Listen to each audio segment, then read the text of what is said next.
Mtazamaji wa PMTV, hicho unachoshuhudia ni mazoezi ya Dar es Salaam Young Africans wakijiandaa na michezo yao ya ligi iliyosalia, lakini vile vile kombe la shirikisho. Lakini mazoezi haya tunaweza tukasema ni maalum kuelekea katika mchezo wao dhidi ya klabu ya soka ya Coastal Union ambao wanatarajiwa kufanyika hapa katika dimba la KMC, ambapo mazoezi haya yanafanyika.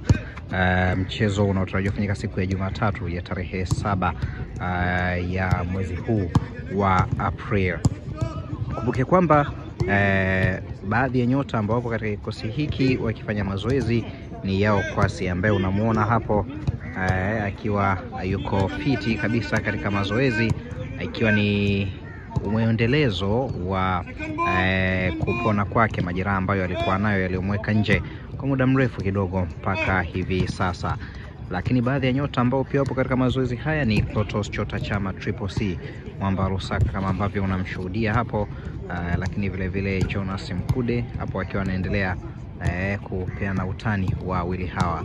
Lakini kama nilivyokujuza hapa, Kombe Zuzwa yupo, Farid Musa ambaye naye kwa kipindi fulani leo alikuwa na majeraha, lakini sehemu ya kikosi wakiwa wanaendelea na mazoezi muhimu. Maxim pia Zengeli, pia kila nyota wa Yanga akionekana kuwa fiti kwa ajili ya michezo yao mengine yote ijayo katika msimu, katika muda uliobakia katika msimu huu.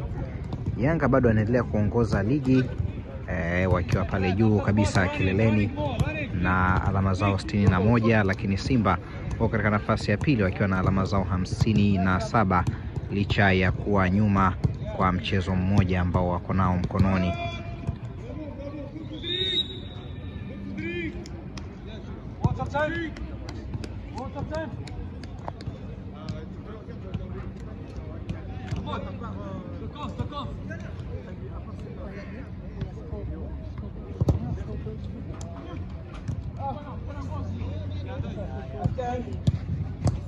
Woody!